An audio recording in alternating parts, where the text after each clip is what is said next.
হজরত সুলাইমান আলাহিসাল্লাম ছিলেন একজন ক্ষমতাসম্পন্ন নবী। মহান আল্লাহ প্রতিটি নবীকেই কম বেশি মুজিজা তথা অলৌকিক ক্ষমতা দিয়েছেন। তারই ধারাবাহিকতায় হজরত সুলাইমান আলাহিসাল্লামও পেয়েছিলেন বহু মুজিজা। আজকের এই এপিসোডে জানাবো হজরত সুলাইমান আলাহিসাল্লামের কী কী মুজিজা বা অলৌকিক ক্ষমতা ছিল। এ বিষয়ে পূর্ণাঙ্গ তথ্য পেতে ভিডিওটি সম্পূর্ণ দেখার অনুরোধ রইল। মহান আল্লাহ পাকের রহমতে সুলাইমান আলাহিসাল্লামের বাল্যকাল থেকেই গভীর প্রজ্ঞা ও দূরদৃষ্টি সম্পন্ন ছিলেন।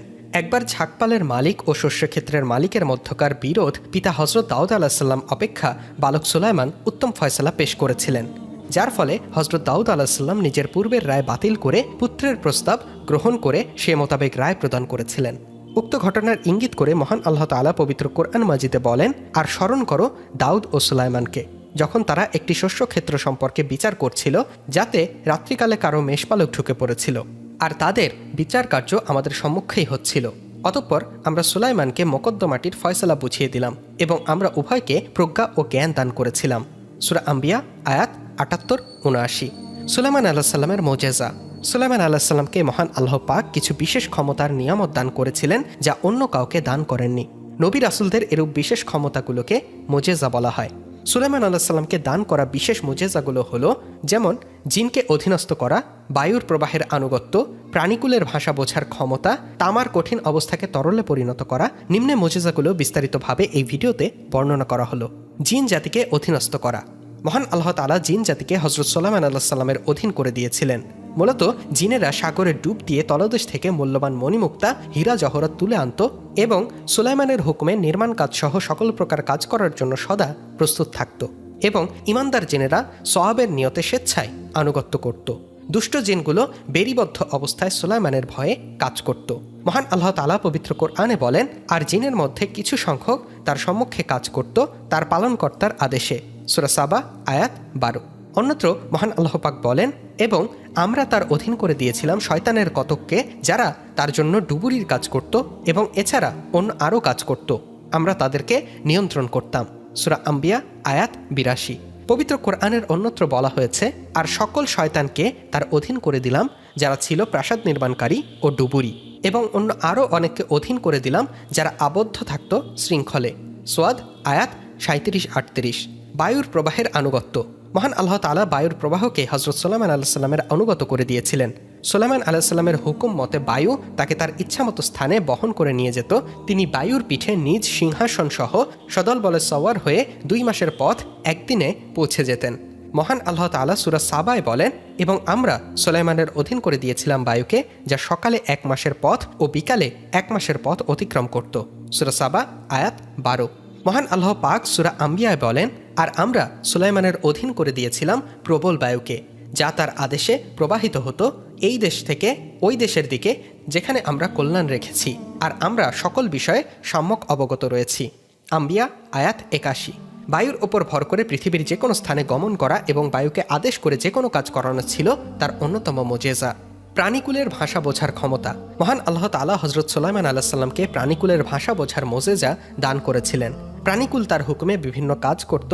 এছাড়াও রাষ্ট্রীয় গুরুত্বপূর্ণ পত্র তিনি হুদহুদ পাখির মাধ্যমে পার্শ্ববর্তী সাবা রাজ্যের রানী বিলকিসের কাছে প্রেরণ করেছিলেন। প্রাণীকুলকে সুলাইমান আলাইহিসসালামের অনুগত করে দেওয়া হয়েছিল এবং তিনি তাদের ভাষা বুঝতে পারতেন। মহান আল্লাহ পাক পবিত্র কোরআনে বলেন, সুলাইমান দাউদের উত্তরাধিকারী হয়েছিল এবং বলেছিল, হে লোক সকল, আমাদেরকে প্রাণীকুলের ভাষা শিক্ষা দেওয়া হয়েছে এবং আমাদেরকে সবকিছু দেয়া হয়েছে। নিশ্চয়ই এটি একটি সুস্পষ্ট শ্রেষ্ঠত্ব। সূরা নমল আয়াত ১৬। হজরত সুলাইমান আলাইহিসসালাম পিপিলিকার ভাষাও বুঝতে পারতেন। মহান আল্লাহ তাআলা পবিত্র কোরআন মাজিদে বলেন, অবশেষে সুলাইমান তার সৈন্যদল নিয়ে পিপিলিকা অধ্যুষিত উপত্যকায় পৌঁছল। তখন পিপিলিকা নেতা বলল, হে পিপিলিকা দল, তোমরা স্ব গৃহে প্রবেশ করো, অন্যথায় সুলাইমান ও তার বাহিনী অজ্ঞাতসারে তোমাদের পিষ্ট করে ফেলবে। তার এই কথা শুনে সুলাইমান মুচকি হাসল। সূরা নামল আয়াত ১৮-১৯। তামার কঠিন অবস্থাকে তরলে পরিণত করা। পিতা দাউদ আলাহিসাল্লামের জন্য ছিল লোহা গলানোর মুজেজা এবং পুত্র সুলাইমানের জন্য ছিল তামা গলানোর মুজেজা। তামার মতো শক্ত পদার্থকে মহান আল্লাহ সুলাইমান আলাহিসাল্লামের জন্য তরল ধাতুতে পরিণত করেছিলেন। মহান আল্লাহ তাআলা বলেন, আমরা তার জন্য গলিত তামার একটি ঝর্ণা প্রবাহিত করেছিলাম।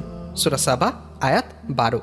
এর দ্বারা বোঝা যায় যে ওই গলিত তামা তরল উত্তপ্ত ছিল না, যার ফলে ওই তরল দিয়ে অতি সহজে পাত্রাদি তৈরি করা যেত।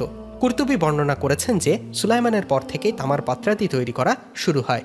সূরা সাবার শেষ আয়াতে মহান আল্লাহ তাআলা বলেন, হে দাউদ পরিবার, কৃতজ্ঞতা সহকারে তোমরা কাজ করে যাও।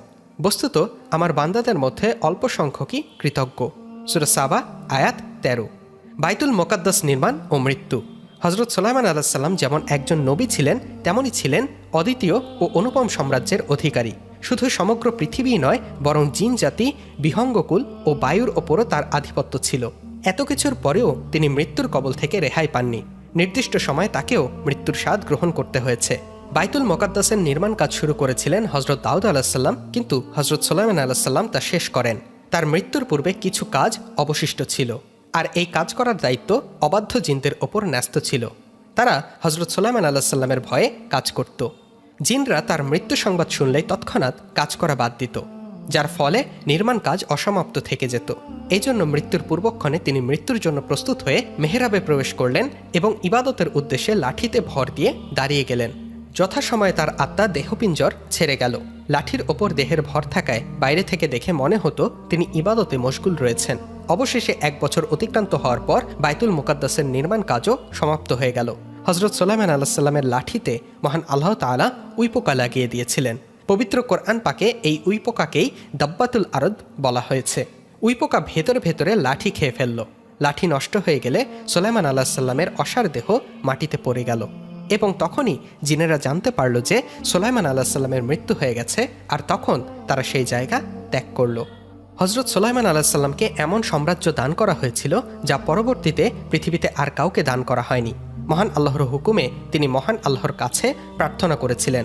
মহান আল্লাহ পাক বললেন, সুলাইমান বলল, হে আমার পালনকর্তা, আমাকে ক্ষমা করো এবং আমাকে এমন এক সাম্রাজ্য দান করো যা আমার পরে আর কেউ যেন না পায়।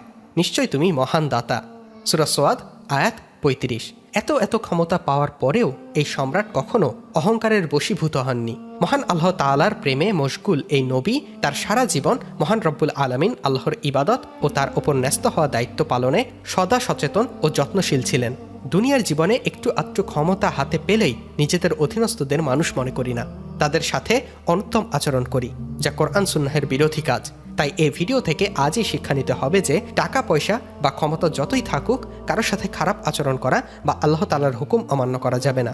আরও একটি বিষয় হচ্ছে, ব্যস্ততার অজুহাতে অনেকেই আল্লাহ তাআলার হুকুমকে কেয়ার করে না, অথচ সুলাইমান আলাইহিস সালামের সবই ছিল, কিন্তু কখনো মহান আল্লাহ সুবহানাহু ওয়া তাআলার হুকুম ন্যূনতম পরিমাণও অমান্য করেননি।